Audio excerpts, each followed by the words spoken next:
keutamaan menginfakkan harta. An Shaddad ibni Aus radhiyallahu anhu qol sami'tu Rasulullah sallallahu alaihi wasallam yaqul man shalla yura'i faqad asyrak wa man shoma yura'i faqad asyrak wa man tasaddaqa yura'i faqad asyrak. Dari Shaddad bin Aus radhiyallahu anhu dia berkata bahwa Rasulullah SAW bersabda, barang siapa salat karena riya maka dia telah syirik. Barang siapa berpuasa dengan riya maka dia telah syirik. Barang siapa bersedekah dengan riya maka dia telah syirik. Hadis riwayat Ahmad dalam kitab Mishkat. Dari Shaddad bin Aus radhiyallahu anhu dia berkata bahwa Rasulullah SAW bersabda, barang siapa salat karena riya maka dia telah syirik. Barang siapa berpuasa dengan riya maka dia telah syirik. Barang siapa bersedekah dengan riya maka dia telah syirik. Hadis riwayat Ahmad Mishkat. Keterangan, barang siapa menyekutukan Allah SWT dengan sesuatu orang lain dalam ibadahnya, yakni ia memamerkan ibadahnya, berarti dia tidak ikhlas karena ibadahnya bukan untuk mencari ridhonya Allah Subhanahu wa taala, karena di dalamnya terdapat tujuan yang lain. Masalah ini sangat penting, dan dengan membahas masalah ini saya akan mengakhiri bab ini. Maksudnya, ibadah apa saja yang kita kerjakan hendaknya semata-mata untuk mencari ridho Allah Subhanahu wa taala. Jangan sampai di dalamnya terselip tujuan-tujuan yang rusak, riya, mencari ketenaran, kedudukan dan sebagainya. Dalam hadis banyak sekali disebutkan tentang peringatan dan ancaman mengenai masalah ini.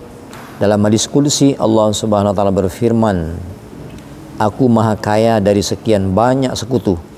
Barang siapa menyekutukan aku dengan yang lain dalam ibadahnya, maka aku biarkan ia dengan sekutu-sekutunya. Mishkat. Maksudnya, ia supaya meminta pahala dari sekutunya tersebut, dan Allah Subhanahu wa taala berlepas diri darinya. Dalam hadis yang lain dinyatakan bahwa pada hari kiamat seorang penyeru akan berseru, barang siapa menyekutukan Allah Subhanahu wa taala dalam amalannya, ia supaya meminta balasan amalannya itu dari sekutunya tersebut, sedangkan Allah Subhanahu wa taala tidak memerlukan sekutu. Mishkat.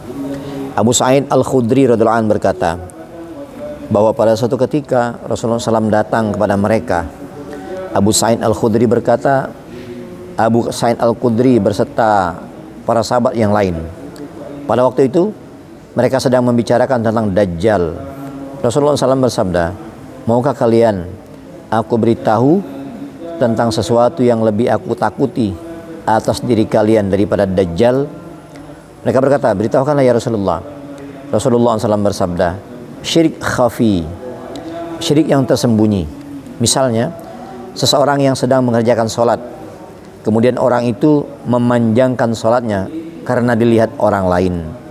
Seorang sahabat yang lain meriwayatkan bahwa Rasulullah SAW bersabda, sesuatu yang aku takuti atas diri kalian adalah syirik kecil. Sahabat radhiyallahu anhu bertanya, ya Rasulullah, apakah syirik kecil itu? Rasulullah SAW menjawab, riya. Dalam hadis yang lain terdapat tambahan bahwa pada hari kiamat kelak, ketika Allah SWT akan memberi balasan terhadap amal perbuatan hamba-hambanya, maka orang-orang yang riya akan diberitahu, lihatlah amal kebaikanmu di sisi mereka yang telah kamu pamerkan kepada mereka, ada atau tidak? Mishkat. Dalam Al-Quran Allah SWT berfirman, faman kana yarju liqa'a rabbih falyamal amalan salihan wa la yusyrik bi'ibadati rabbih ahada.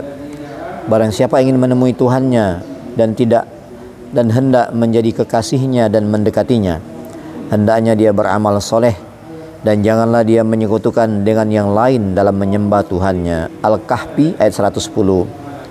Ibnu Abbas radhiyallahu anhu berkata bahwa seseorang telah mendatangi Rasulullah SAW, lalu dia berkata, pada beberapa kesempatan saya berdiri mengerjakan suatu amalan untuk mencari ridha Allah Subhanahu wa taala, tetapi hati saya menginginkan agar orang-orang melihat perbuatan saya tersebut. Rasulullah SAW tidak menjawab sepatah kata pun sehingga ayat ini turun. Mujahid rahmatullahi alaih berkata bahwa pada seseorang telah berkata kepada Alhamdulillah alamin. Mujahid rahimahullah berkata bahwa seseorang telah berkata kepada Rasulullah SAW, saya bersedekah dan saya melaksanakannya dalam rangka mencari ridha Allah Subhanahu wa taala. Tetapi hati saya menginginkan agar orang-orang memuji saya. Karena kejadian tersebut, ayat ini diturunkan. Dalam sebuah hadis qudsi, Allah Subhanahu wa taala berfirman, barang siapa menyekutukan sesuatu yang lain beserta aku di dalam amalannya, aku akan meninggalkannya. Aku hanya menerima amalan yang diperuntukkan semata-mata untuk diriku. Setelah itu Rasulullah SAW membaca ayat tersebut. Dalam sebuah hadis Rasulullah SAW bersabda, hadis qudsi, aku adalah pembagi yang paling baik di antara kawan-kawanku. Barang siapa menjadikan sesuatu yang lain sebagai sekutu bagiku dalam ibadahnya, aku akan memberikan bagianku kepada sekutu itu. Dalam sebuah hadis lain disebutkan bahwa di dalam jahanam terdapat sebuah lembah yang neraka sendiri berlindung darinya setiap hari sebanyak 400 kali. Lembah tersebut disediakan untuk qori Al-Quran yang riya. Dalam hadis Rasulullah SAW bersabda, berlindunglah kalian dari jubul hazan, sumur kesusahan yang berada di dalam neraka jahanam. Sahabat radhiyallahu anhu bertanya, wahai Rasulullah, siapakah yang akan tinggal di dalam jubul hazan itu? Rasulullah SAW bersabda, mereka yang riya dalam amalnya. Seseorang sahabat radhiyallahu anhu berkata bahwa ayat di atas adalah ayat terakhir yang diturunkan dalam kitab Durrul Mansur. Allah SWT berfirman dalam Al-Quran, bismillahirrahmanirrahim, ya ayyuhalladzina amanu la tubtilu shadaqatikum bil manni wal adha kalladzi yunfiqu malahu ria'an nas wa la yu'minu billahi wal yawmil akhir wa masaluhu kamasali safwan amali alaihi turabun fa asabahu wabilun fatarakahu salda la yaqdiruna ala syai'in mimma kasabu wallahu la yahdil qaumal kafirin. Wahai orang-orang yang beriman, janganlah kamu menghilangkan pahala sedekahmu dengan menyebut-nyebutnya dan menyakiti perasaan penerima seperti orang yang menafkahkan hartanya karena riya kepada manusia dan tidak beriman kepada Allah Subhanahu wa taala dan hari kemudian. Maka perumpamaan orang itu seperti batu licin yang di atasnya ada tanah. Kemudian batu itu ditimpa hujan lebat, lalu menjadi bersihlah ia, tidak bertanah. Mereka tidak menguasai satu pun dari apa yang mereka usahakan. Dan Allah SWT tidak memberi petunjuk kepada orang-orang yang kafir. Al-Baqarah ayat 264. Selain ayat di atas masih banyak ayat-ayat dalam Al-Quran yang mencela perbuatan riya. Dalam sebuah hadis lain disebutkan bahwa pada hari kiamat beberapa orang tertentu akan dipanggil terlebih dahulu untuk dihisap. Orang yang pertama kali dipanggil adalah orang yang mati syahid. Kemudian diingatkan kepadanya nikmat-nikmat yang telah diberikan oleh Allah kepadanya ketika di dunia. Kemudian dia ditanya, apakah yang telah kamu lakukan dengan nikmat-nikmat tersebut? Ia menjawab, saya telah berjihad semata-mata untuk mencari ridhomu hingga saya mati syahid. Difirmankan kepadanya, kamu dusta. Kamu berjihad agar orang mengatakan bahwa kamu adalah seorang pahlawan besar dan kamu telah mendapatkannya. Orang-orang mengatakan bahwa kamu adalah pahlawan. Lalu diperintahkan agar ia diseret untuk dicampakkan ke dalam neraka jahanam. Ia akan ditarik dengan keadaan dijungkir, lalu dicampakkan ke dalam neraka jahanam. Orang yang dipanggil Allah dalam urutan yang kedua adalah seorang yang alim.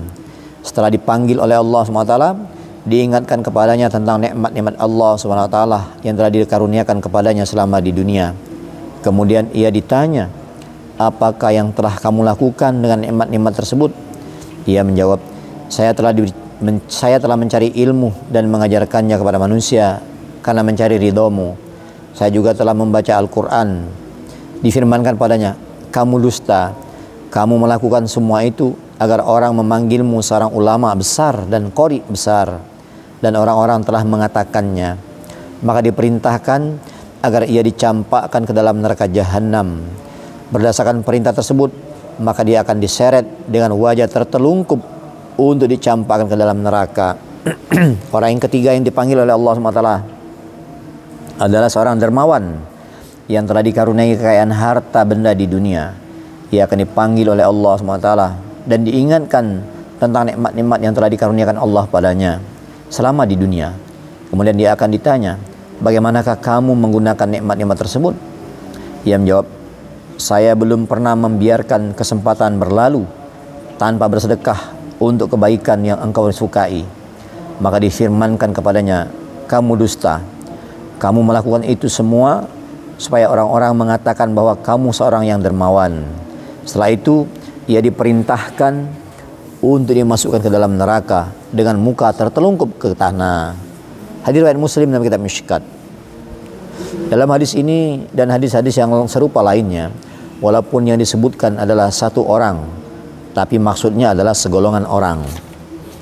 Dengan demikian tidak hanya bermaksud menceritakan ketiga orang itu saja, tetapi tiga golongan manusia sebagai contoh dari setiap golongan hanya disebutkan satu orang saja.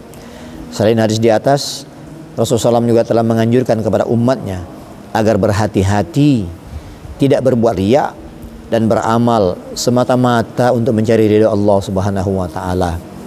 Hendaknya manusia berusaha sekuat tenaga untuk mengalahkan hawa nafsu yang menginginkan untuk memperoleh ketenaran dan pamer. Hendaknya manusia selalu waspada terhadap tipu daya syaitan yang sangat besar dan ingin menjerumuskan manusia. Jika musuh itu kuat, maka dia akan berusaha dengan berbagai macam cara untuk dapat mengalahkan kita.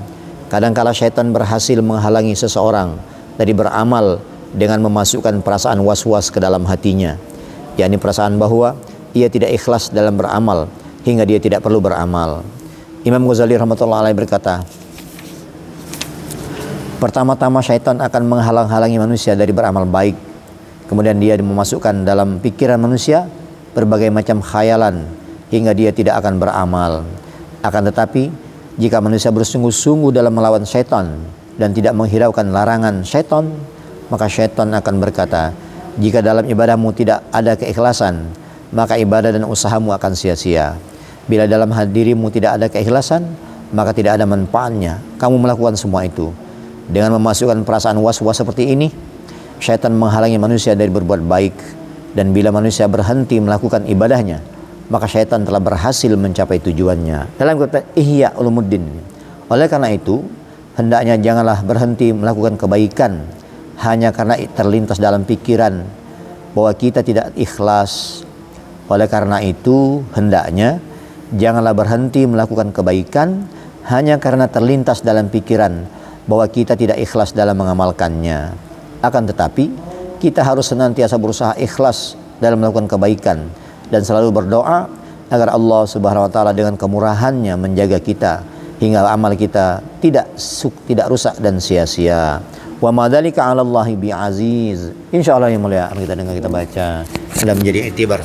Ya, kita mengamalkan dan menyampaikan. Subhanakallahumma bihamdika asyhadu an la ilaha illa anta astaghfiruka wa atubu ilaik. Wassalamualaikum warahmatullahi wabarakatuh. Waalaikumsalam. Ya Allah, Allahumma salli wa sallim wa barik ala sayyidina Muhammad. Ya Allah. Mahal. Orang yang saya kecil tadi, sirik kopi. Jadi sirik kopi ini bisa tidak muncul kan?